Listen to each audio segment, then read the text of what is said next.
Funding for this program is provided by. Additional funding provided by this is a course about justice, and we begin with a story. Suppose you're the driver of a trolley car.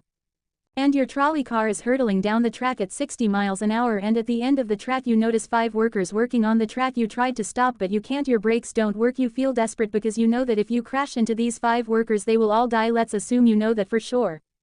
And so you feel helpless until you notice that there is off to the right a side track. At the end of that track there's one worker working on track. Your steering wheel works so you can turn the trolley car if you want to onto this side track, killing the one but sparing the 5.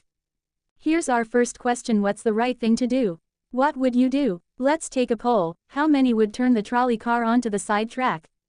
How many wouldn't? How many would go straight ahead? Keep your hands up, those of you who'd go straight ahead. A handful of people would. The vast majority would turn. Let's hear first. Now we need to begin to investigate the reasons why you think it's the right thing to do. Let's begin with those in the majority, who would turn to go onto side track. Why would you do it? What would be your reason? Who's willing to volunteer a reason? Go ahead, stand up. Because it can't be right to kill 5 people when you can only kill 1 person instead. It wouldn't be right to kill 5 if you could kill 1 person instead. That's a good reason. That's a good reason. Who else? Does everybody agree with that reason? Go ahead. Well, I was thinking it was the same reason. It was on 9/11. We regard the people who flew the plane into the Pennsylvania field as heroes because they chose to kill the people on the plane and not kill more people in big buildings. So the principle there was the same on 9/11. It's tragic circumstance, but better to kill 1 so that 5 can live. Is that the reason most of you have? Those of you who would turn, yes. Let's hear now from those in the minority, those who wouldn't turn. Well, I think that same type of mentality that justifies genocide and totalitarianism. In order to save one type of race you wipe out the other. So what would you do in this case? You would, to avoid the horrors of genocide, you would crash into the 5 and kill them. Presumably yes. Okay, who else? That's a brave answer, thank you. Let's consider another trolley car case and see whether those of you in the majority want to adhere to the principle. Better that 1 should die so that 5 should live. This time you're not the driver of the trolley car, you're an onlooker standing on a bridge overlooking a trolley car track, and down the track comes a trolley car. At the end of the track are 5 workers. The brakes don't work. The trolley car is about to careen into the 5 and kill them, and now you're not the driver. You really feel helpless until you notice standing next to you leaning over the bridge is a very fat man. And you could give him a shove. He would fall over the bridge onto the track right in the way of the trolley car. He would die, but he would spare the 5. Now, how many would push the fat man over the bridge? Raise your hand. How many wouldn't? Most people wouldn't. Here's the obvious question: what became of the principle better to save 5 lives even if it means sacrificing 1? What became of the principle that almost everyone endorsed in the first case? I need to hear from someone who was in the majority in both cases. As how do you explain the difference between the two? The second one, I guess, involves an active choice of pushing a person and down, which I guess that person himself would otherwise not have been involved in the situation at all, and so to choose on his behalf, I guess, to involve him in something that he otherwise would have. This escaped is, I guess, more than what you have in the first case, where the 3 parties, the driver and the 2 sets of workers, are already, I guess, in this situation. But the guy working, the one on the track off to the side, he didn't choose to sacrifice his life any more than the fat guy did he? That's true, but he was on the tracks. This guy was on the bridge.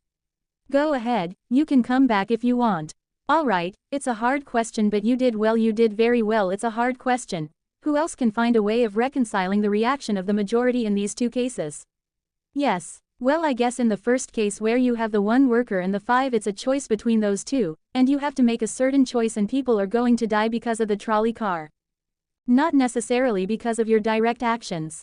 The trolley car is a runway thing, and you need to make in a split-second choice, whereas pushing the fat man over is an actual act of murder on your part. You have control over that, whereas you may not have control over the trolley car. So I think that it's a slightly different situation. Alright, who has a reply? Is that, who has a reply to that? No, that was good. Who has a way? Who wants to reply? Is that a way out of this?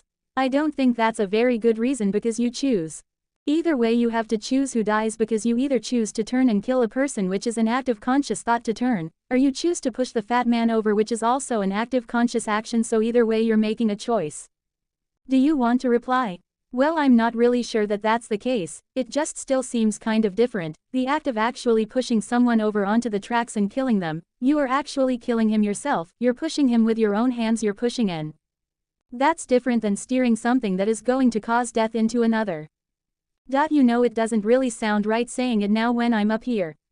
No, that's good. What's your name?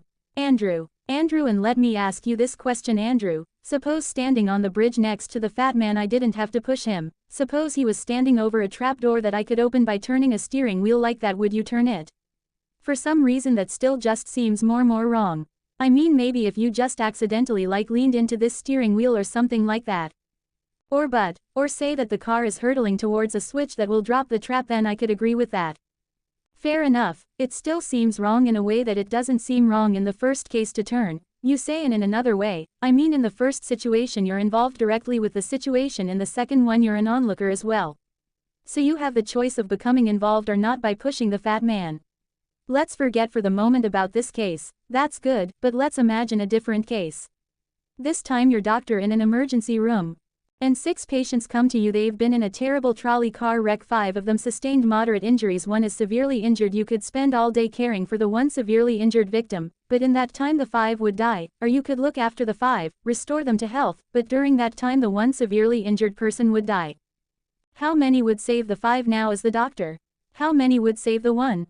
Very few people, just a handful of people. Same reason, I assume. 1 life versus 5. Now consider another doctor case. This time you're a transplant surgeon and you have 5 patients, each in desperate need of an organ transplant in order to survive. On needs a heart, 1 a lung, 1 a kidney, 1 a liver, and the 5th a pancreas. And you have no organ donors. You are about to see them die, and then it occurs to you that in the next room there's a healthy guy who came in for a checkup, and he is you like that, and he's taking a nap. You could go in very quietly. Yank out the 5 organs. That person would die, but you can save the 5. How many would do it? Anyone. How many? Put your hands up if you would do it. Anyone in the balcony? You would. Be careful, don't lean over too much. How many wouldn't? All right. What do you say? Speak up in the balcony, you who would yank out the organs. Why? I'd actually like to explore slightly alternate possibility of just taking the 1 of the 5 he needs an organ who dies first and using their 4 healthy organs to save the other 4. That's a pretty good idea. That's a great idea, except for the fact that you just wrecked the philosophical point. Let's step back from these stories and these arguments to notice a couple of things about the way the arguments have began to unfold. Certain moral principles have already begun to emerge from the discussions we've had, and let's consider what those moral principles look like. The first moral principle that emerged from the discussion said that the right thing to do, the moral thing to do, depends on the consequences that will result from your action at the end of the day. Better that 5 should live even if 1 must die. That's an example of consequentialist moral reasoning. Consequentialist moral reasoning locates morality in the consequences of an act, in the state of the world that will result from the thing you do. But then we went a little further, we considered those other cases, and people weren't so sure about consequentialist moral reasoning when people hesitated to push the fat man over the bridge or to yank out the organs of the innocent patient. People gestured towards reasons having to do with the intrinsic quality of the act itself. Consequences be what they may. People were reluctant. People thought it was just wrong, categorically wrong, to kill a person, an innocent person, even for the sake of saving 5 lives. At least these people thought that in the second version of each story we reconsidered. So this points a second categorical way of thinking about moral reasoning. Categorical moral reasoning locates morality in certain absolute moral requirements, in certain categorical duties and rights regardless of the consequences. We're going to explore in the days and weeks to come the contrast between consequentialist and categorical moral principles. The most influential example of consequential moral reasoning is utilitarianism, a doctrine invented by Jeremy Bentham, the 18th century English political philosopher. The most important philosopher of categorical moral reasoning is the 18th century German philosopher Immanuel Kant. So we will look at those 2 different modes of moral reasoning, assess them, and also consider others. If you look at the syllabus, you'll notice that we read a number of great and famous books. Books by Aristotle, John Locke, Immanuel Kant, John Stuart Mill, and others. You'll notice too from the syllabus that we don't only read these books, we also all take up contemporary political and legal controversies that raise philosophical questions. We will debate equality and inequality, affirmative action, free speech versus hate speech, same-sex marriage, military conscription, a range of practical questions. Why not just to enliven these abstract and distant books, but to make clear, to bring out what's at stake in our everyday lives, including our political lives, for philosophy. So we will read these books and we will debate these issues, and we'll see how each informs and illuminates the other. This may sound appealing enough, but here I have to issue a warning. And the warning is this: to read these books in this way, as an exercise in self-knowledge, to read them in this way carries certain risks that are both personal and political, risks that every student of political philosophy have known. These risks spring from that fact that philosophy teaches us and unsettles us by confronting us with what we already know. There's an irony: the difficulty of this course consists in the fact that it teaches what you already know. It works by taking what we know from familiar unquestioned settings and making it strange. That's how those examples worked the hypotheticals with which we began, with their mix of playfulness and sobriety. It's also how these philosophical books work. Philosophy estranges us from the familiar not by supplying new information but by inviting and provoking a new way of seeing. But, and here's the risk, once the familiar turns strange, it's never quite the same again. Self-knowledge is like lost innocence: however unsettling you find it, it can never be unthought or unknown. What makes this enterprise difficult but also riveting is that moral and political philosophy is a story, and you don't know where this story will lead, but what you do know is that the story is about you. Those are the personal risks. Now what of the political risks? One way of introducing a course like this would be to promise you that by reading these books and debating these issues you will become a better, more responsible citizen. You will examine the presuppositions of public policy, you will hone your political judgment, you'll become a more effective participant in public affairs. But this would be a partial and misleading promise. Political philosophy for the most part hasn't worked that way.